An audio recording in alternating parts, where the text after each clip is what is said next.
Celebrate చేసుకున్నాం.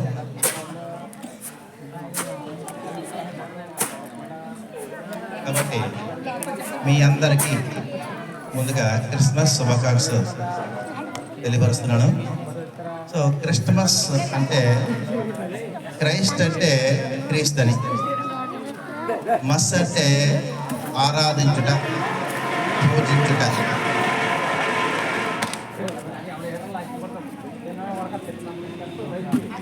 Christ అంటే క్రీస్తు అని, మస్ అంటే ఆరాధించుట లేక పూజించుట అని అర్థం. అంటే క్రీస్తుని ఆరాధించుట.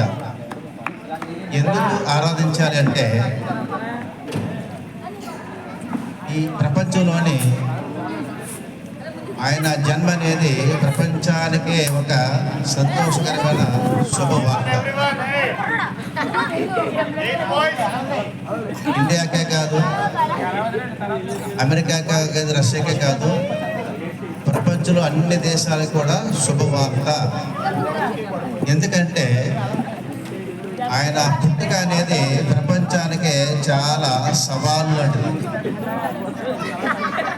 దానికి కారణం ఏంటంటే ఆయన దేవుడు భూమి మీదకి మనిషి రూపంగా వచ్చి ఒక మనిషి ఎలా జీవించాలో నేర్పడానికి వచ్చాడు. రెండవ కారణం అంటే భూమి మీద ఉన్న ప్రతి మనిషి కూడా ఏదో రూపంలో పాపం చేస్తుంటాడు. ఏదో రూపంలో ప్రతి ఒక్కరూ, నువ్వు నేను అనే తేడా కాకుండా ప్రతి ఒక్కరు ఏదో పాపం చేస్తూనే ఉంటాం. క్రీస్తు పుట్టక ముందు ఈ పాపాలు చేసి కొన్ని బలు అర్పించేవారు. అప్పుడు వాళ్ళ నమ్మకం ఏంటంటే ఈ బలి అర్పిస్తే ఈ పాపం పోతుంది అని వాళ్ళ నమ్మకం. కాబట్టి ఇలాంటి బలుల వల్ల మనిషికి పాప విముక్తి లేదు. కానీ ఆ పాప విముక్తి పొందడానికి ఒక స్వచ్ఛమైన పవిత్రమైన రక్తం కార్చే వ్యక్తి జన్మించాలి అని క్రీస్తు పుట్టక ముందు చాలా సంవత్సరాల క్రితం రాయబడింది. ఆ లేఖనాల నెరవేర్చడం గురించి దేవుడైన యెహోవా తన కుమారుడైన యేసుక్రీస్తుని పంపించాడు ఒక మనిషి రూపంగా. అందువల్ల ఆయన భూమి మీద ఒక మనిషిగా వచ్చి, కాబట్టి అతని పుట్టుక అనేది ప్రపంచానికే శుభవార్త. అందులో ఏమీ సందేహం లేదు, ఏ డౌట్ లేదు. చాలా గ్రంథాలు పేరు రాయబడి ఉంది. ఎవరైతే పాపము లేని రక్తము చిందిస్తారో ఆయన దేవుడు అని రాయబడింది గ్రంథాల్లో కూడా. ఆయన చెప్పిన సందేశాలని బైబిల్ అంతా కాదు, కానీ మనం చెప్పడం కాబట్టి ఒక రెండు విషయాలు. ఆయన గొప్పది ఏంటంటే ఫస్ట్ వన్, క్షమించే గుణం. ఇంత గొప్ప గుణం ఎక్కడ నువ్వు చూడలేవు ప్రపంచంలోనే. ఏ వ్యక్తిలో కానీ ఏ దేవుళ్ళలో కానీ ఎవరిలో చూడలేవు. రెండవ క్వాలిటీ అంటే నిన్ను వలె నీ పొరుగువాడిని ప్రేమించుము అని ఉంది. పొరుగువాడు అంటే హిందువుడు కాదు, ముస్లిం కాదు, క్రైస్తవుడు కాదు, వేరే మతం కాదు. పొరుగువాడు ఎవరైనా సరే నిన్ను వలె నీ పొరుగువాడిని ఎవరైనా ప్రేమించు. మూడోది ఏంటంటే ఇప్పుడు మన రాజకీయ నాయకులు ఆయన ఫాలో అవుతున్నాడు.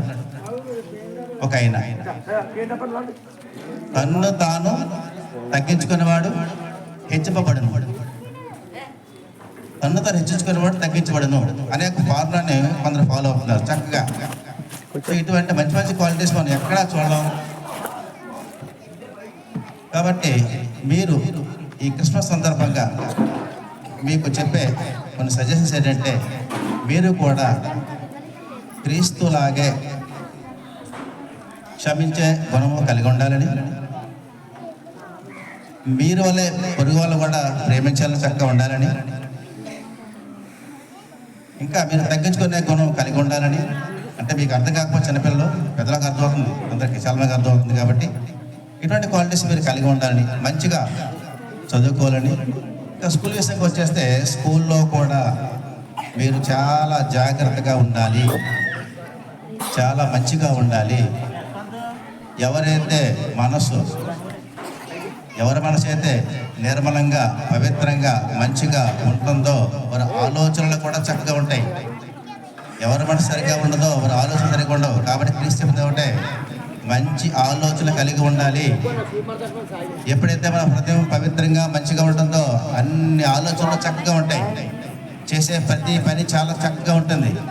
ఎప్పుడైతే మనసు హృదయం సరిగ్గా లేదో నువ్వు ఏ పని చేసినా సక్సెస్ అవ్వచ్చు, కానీ అది కేవలం తాత్కాలిక మాత్రమే.